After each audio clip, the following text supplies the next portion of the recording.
Hey everyone, welcome back to the All Things Private Practice podcast. I am joined today by a good friend, colleague, repeat guest, Blaise Harris, who is an EMDR certified licensed mental health counselor, a former firefighter with over 14 years of service as a first responder, and is the founder and the owner of G Squared Consulting and Counseling Services.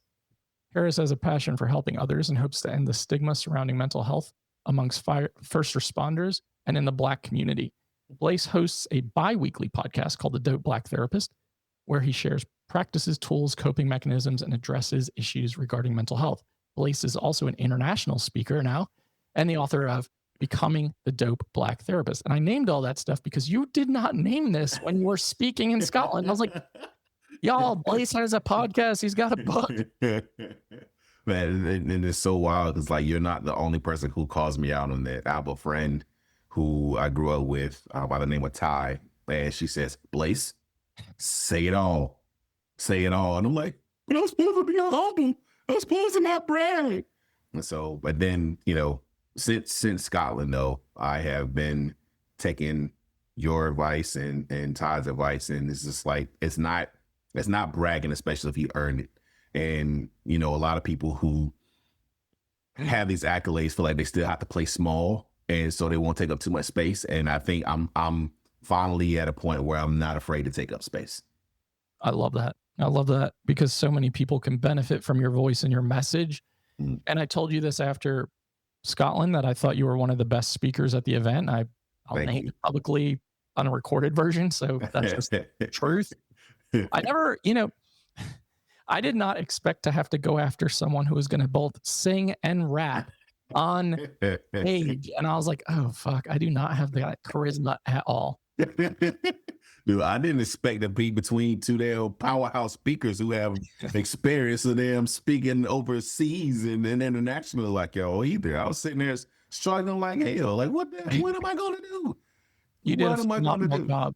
The way you just make things relatable is is such an incredible strength that a lot of people don't have, because a lot of people, when they feel like maybe some of that insecurity creeping in or that self-doubt or that imposter syndrome, they default to like being really clinical heavy or like, I need to go really heavy on the knowledge right now. And I think there's a place for that. But the reality is most people really resonate with the relatable, authentic aspects of people's journeys. And you've got a fascinating one. Like, I never heard some of the stuff you shared when you were up on stage in Scotland, and like just acknowledging some of the struggle that you've come through to get to where you are now and how open and vulnerable you are publicly about. I think that is just like role modeling 101, and my hat is definitely off to you. Thanks, man. I think it's one of those things where it was really scary being authentic because I didn't know how it was going to be received. Sure. And I think that's a big problem that a lot of people run into, especially it's like, hey, we're mental health counselors and licensed professional counselors and therapists and whatever. We're supposed to carry ourselves in a certain way, you know, and that's not me. I'm not clinician dialect heavy when it comes to certain things. I keep it real with people because I think that's what people appreciate the most. Now, I will throw some clinical terms and stuff in there from time to time, but at the same time, I also am able to relate it to the people that I'm talking to so they can actually understand it, and I think that's a superpower. And I think that is one of those things where a lot of therapists, especially new ones, feel like they have to be able to quote the DSM-5 and everything front to back. And I'm like, I can't do that. I still got to look at the book to be sure I get the right diagnosis when I'm going through here.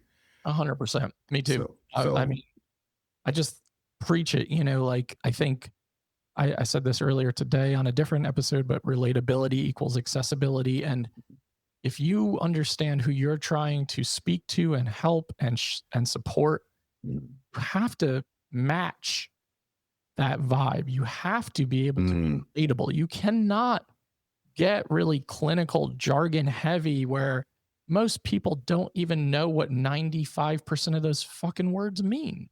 Exactly. And that's another thing. in grad school, we're taught certain ways to speak and certain things we had to approach our clients. And one of my professors, when we're doing our meetups, I would cuss in our sessions, Me too. with my other students.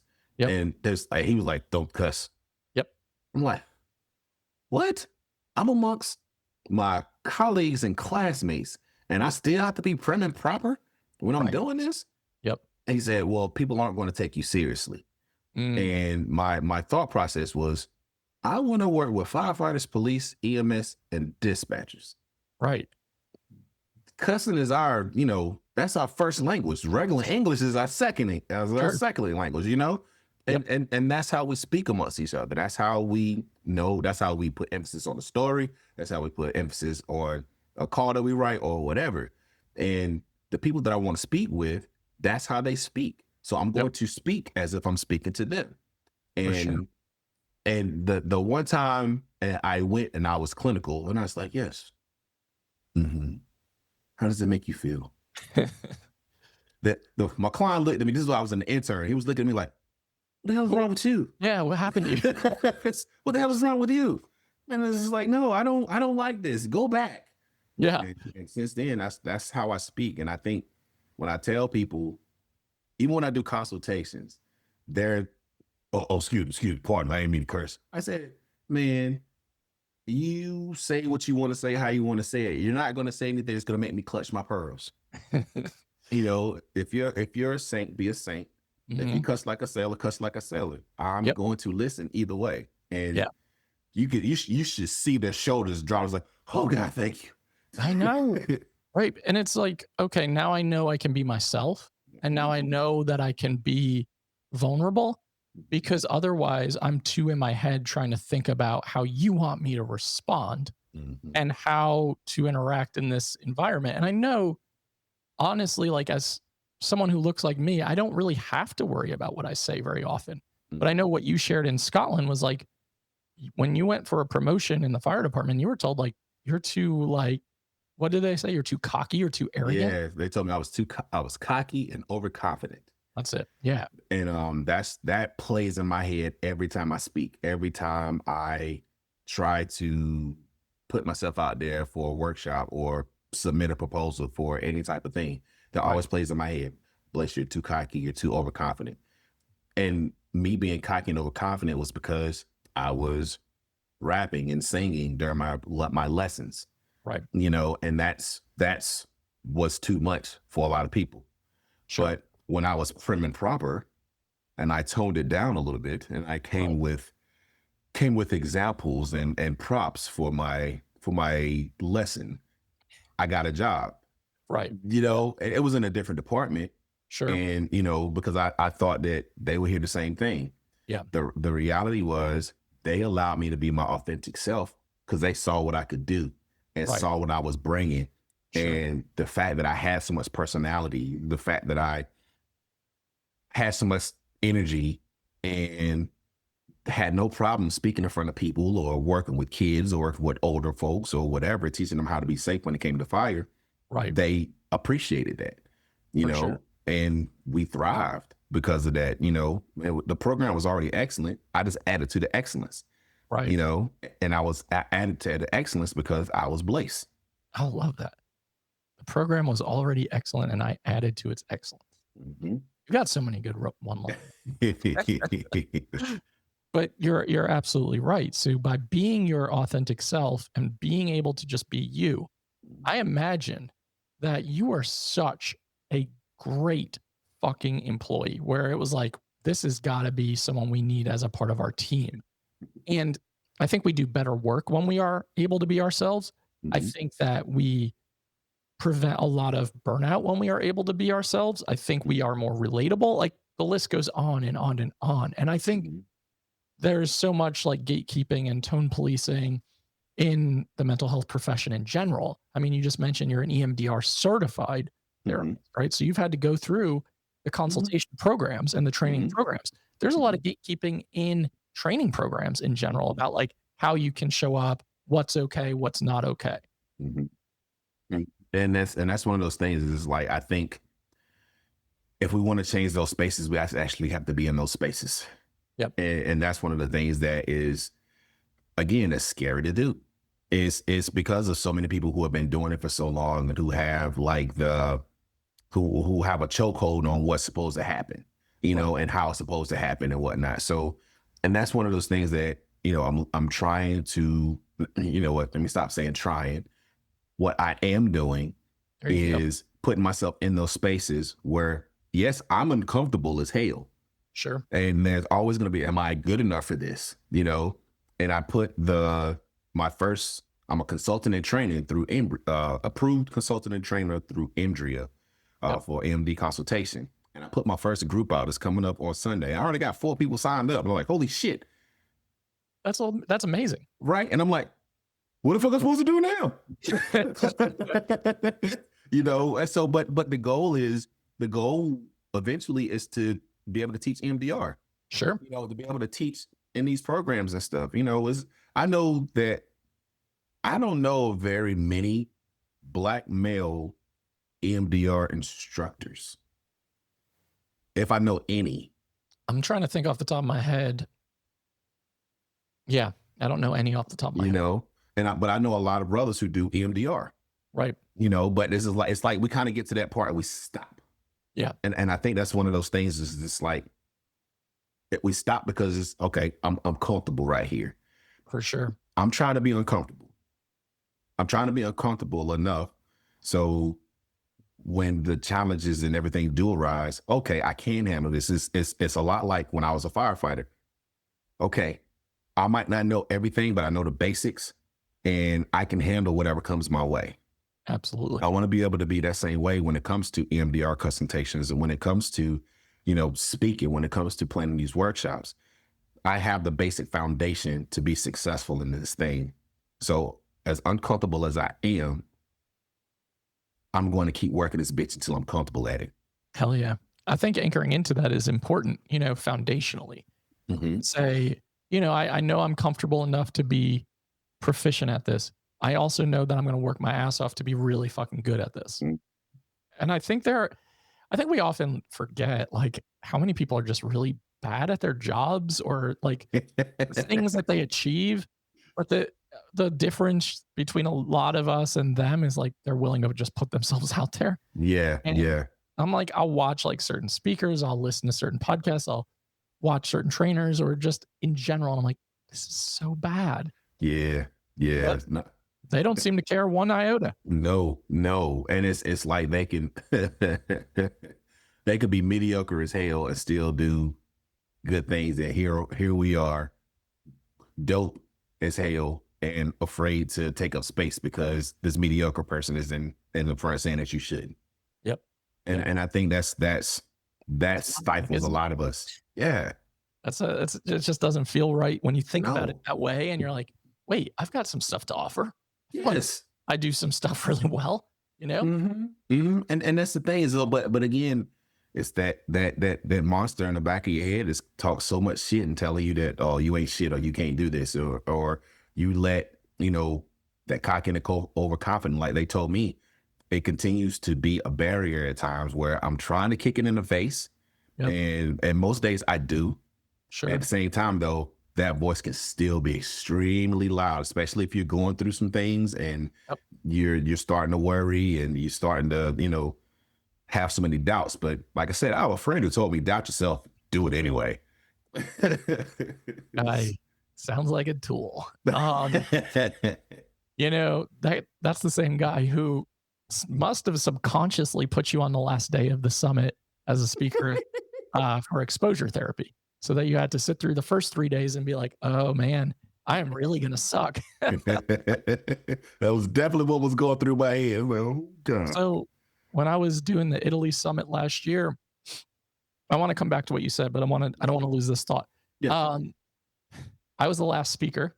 Some of it was probably ego of like, this is the event that I dreamed up. I'm going last. Yeah. Some of it was just because I like to absorb what's happening around me before I speak about something. That was the bigger portion of it. But I remember Unetta, our mutual friend, coming up to me behind the scenes on stage, and she was like, "Okay, so you're gonna suck, Everyone else has been really fucking good. It's understandable that you will easily be the worst one out of all 12 of us. So get up there. And I was just like, what the fuck? And I will be honest, it actually, like, because it was so unexpected, it really did help me in terms of how I like to just laugh at myself and make jokes about myself. It was like, oh, this is actually kind of nice. Like, this makes me feel a lot more calm. And so shout out to you, Unetta, if you're listening. She did ask me if she could do that to me before my TEDx, and I was like, no, go away. Absolutely not. Right now, I really feel overwhelmed. Go away. Yes. Okay, circling back to what you said. So you were saying, I just want to make sure I had it correct. When we were talking about doubting yourself, doing it anyway, and you do have to kind of embrace that mentality, right? And I think for you, when you're saying, like, when you're having a hard day, when your mental health is struggling, when something unexpected happens, that is really when that inner child wounding, that messaging, that trauma, that criticism, that self-doubt really starts to creep in, and it comes in fast. Yes. And it's like a Mack truck driving, 115 with no barriers in place. And your car is sitting right there. And I was just like, oh God, no. But then it's just like, I got this, and it's like you said, absorbing all of the energy of the other speakers before you go on. That's exactly what was going on during that whole retreat. It seems like every speaker was talking directly to me.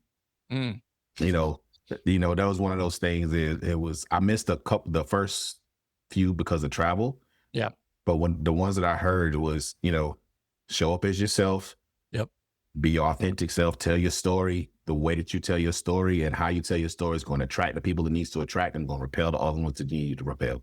Right. And I was like, oh shit. And it's like, holy shit, why are you cussing at me right now? But it's just like, that's what I needed to hear. And like hearing Dr. Dominique go on before me, and I've always watched her, but seeing her live was just like, bro, that is, oh my God. I'm energized, I'm magnetized. Let's go. Yeah. And let's do this, And then when it finally got up and you introduced me, I was like, oh shit. that's all that shit is gone. But it's just like, but as soon as I got the mic and you handed me the mic, everything disappeared. Yeah. All of that noise like vanished. It was like gone. And I was just like, I'm on. Let's get it popping. I love that. Because I thought you looked and felt so comfortable up there. Maybe you didn't, but just the beauty of podcasting from home is when my wife comes home and the dog is going nuts and I'm trying to drown it out. So anyway, were you comfortable? Yes, I was. But at the same time, it's like I had like 100 pairs of eyes looking at me. And a lot of those eyes I didn't know. And, a lot of people knew who I was before. A lot of people still had no clue what was going on. Yep. And it's always nerve-wracking until I start speaking. And then if I make somebody laugh, then I was like, okay, I got him now. Right. And I was like, okay, I got that. That joke landed. Yep. That joke landed in the film. Yeah. So and it went really well. And, I have another Unetta story. She told me when I sat down and, I was, had a couple of books and I was getting ready to give them out. She's like, if I could smack you, I would. I said, why? Yeah. I was like, for what reason? And she was like, Blaise, you did a phenomenal job. You're an excellent speaker. Yep. Why would you be scared? Yep. And I was like, that's so funny. Like, Unetta, if you're listening to this, and I hope you fucking are, like all of the times that I had to console her throughout the last year of like, you're good enough to be the keynote. Like, your stuff, Unetta. Yeah. It's amazing how much we can support one another, but how hard it can be to sometimes see the best version of ourselves. Absolutely. Absolutely. Yeah. I tell people all the time, it's like, we're so used to the negative self-talk and the negative actions and all of those things. That's like our norm. It's the chaos. We're used to the chaos. Yep. Give me the chaos every time I can do that. And then it's just when you start to walk in your greatness, it's like, that's when the discomfort comes in. It's like, Yep. No. Yep. And I'm not supposed to this. Something's supposed to be wrong. And so we try to, it's like we almost self-sabotage before we start doing the thing, instead of just like, this is how it's supposed to be. It's supposed to be a smooth road. It's not supposed to have potholes and shit all in your damn way. It's supposed to be it's supposed to be smooth as shit when you're trying to get to where you go. Yeah, there's gonna be some curves, there's gonna be some hills, there's gonna be some valleys and stuff. But at the same time, the shit is still fucking smooth. Yeah. And it's okay. Absolutely. So yeah, 100%. And I think like, I almost want to say like the more we put ourselves in these positions, the more we put ourselves through that discomfort, the easier it becomes. And some of that is kind of true. But then there are so many extenuating factors that we don't have control over that can really create the opposite effect, or rattle us or make us feel otherwise. Like, and for you, I hope, this is my hope, is that you continue to put yourself out there. You continue to submit to different conferences, to different places to speak, because you have a gift and I think people need to hear it. And, I just think that when we acknowledge that in other people and they're still struggling with self-doubt and imposter syndrome or perfectionism, it's like, you want to shake them, it's like, oh my God, I feel like the world needs to hear your story. And then it's like, oh man, that was shit. So I just want to say that. And also, man, like, I think relationships are everything. And had we not met in person in Portugal, I don't know if we meet again in Scotland, because I didn't really know you. I had, I saw your name pop up in some North Carolina Facebook groups, but I had no idea who you were. Right. To just be able to sit and talk with you and just listen to you speak and just see how you are so supportive of other people. I was like, this dude is amazing. Like, he really needs to be on some of these circuits. And I think that's also helpful when that really harsh inner critic shows up, is we need our supports. We need our accountability partners. We need the people who are in our corner, who are like, not today. We're not allowing that shit to happen today. Yeah, you're absolutely right. And I think that's one of the things that I really enjoy about these, like, and by the retreats, but also just being in the groups where I get to see everybody else do the things as well. Yeah.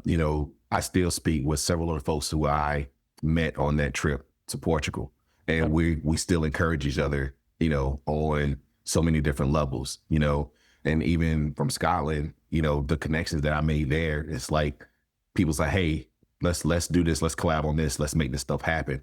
And so many opportunities are presenting themselves, because I have taken what I've learned from everyone there, and I'm actually applying it instead of sitting on it.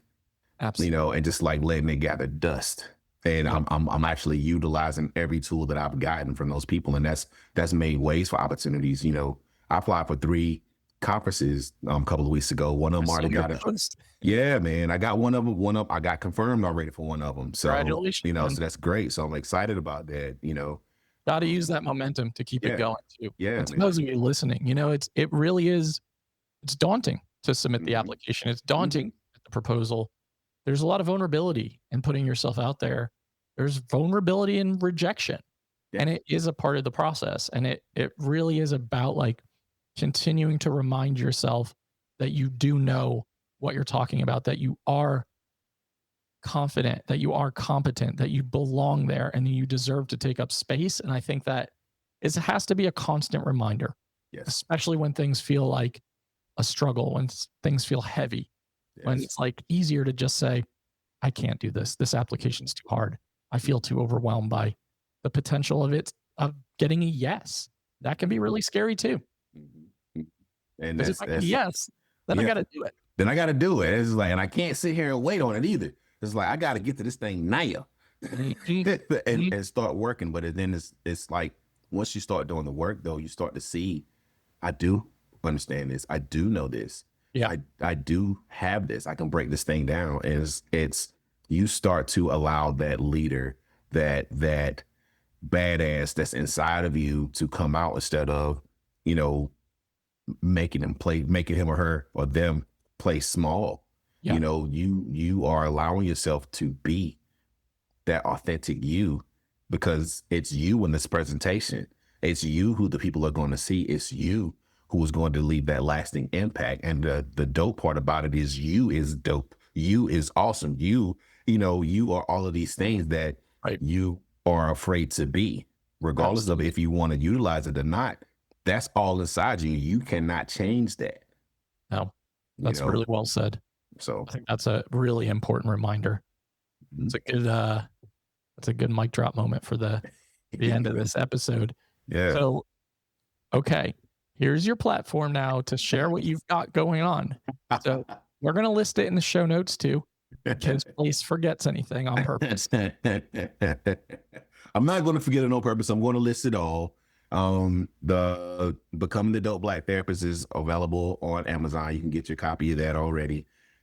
I am going to be speaking at the Clinicians Connection Conference in Virginia Beach of April 30th to May 1st of 2026. So I'm super excited about that. Hell yeah. I am working with several local groups around here, working with BIPOC men, trying to teach them how to address their mental health and not be afraid to address it. Yep.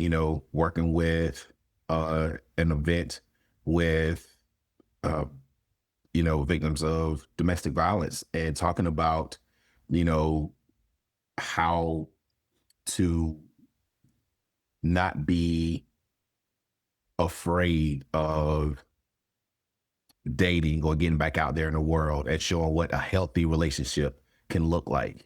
I'm super excited about that one. And just my men's group is on hold right now because my son is doing he made the JV football team, so that's on hold. However, I am doing a community workout for BIPOC fathers and BIPOC men in general, where we are working on our physical and our mental fitness every Sunday. It's so dope, and I love doing that, and it grows every week. And then, the podcast is still going on. The podcast is available, comes out every other Sunday on Apple and Spotify and all these other podcast platforms that you got. And if you want to learn more, you could always check out my Instagram at _Dope Black Therapist. My YouTube page is growing as the Dope Black Therapist. And I'm on Instagram. I think that's it. Oh, and you can also visit thedopebblacktherapist.com if you want to book consultations for EMDR, if you want to book me for workshops or speaking engagements and all of that stuff as well. All of this stuff's available, so you can check all of that information out there. Love it. Think I got it. I think you got it all, and we'll include all of that information in the show notes so that you have access to everything Blaise just listened. It's been a long day. It has. I appreciate you coming on, man, and making the time, and I really am rooting for you and every single thing that you do, and I'm really proud to call you a friend, and I'm really proud to see where this journey takes you over the next year or two. Well, thanks, brother. I appreciate you always. Thank you for your friendship and just for your encouragement, your constant and consistent encouragement. Thank you. Nauseating, relating encouragement nonstop. And to everyone listening to All Things Private Practice, episodes are out on all major platforms and YouTube on Saturdays. Like, download, subscribe, share, doubt yourself, do it anyway.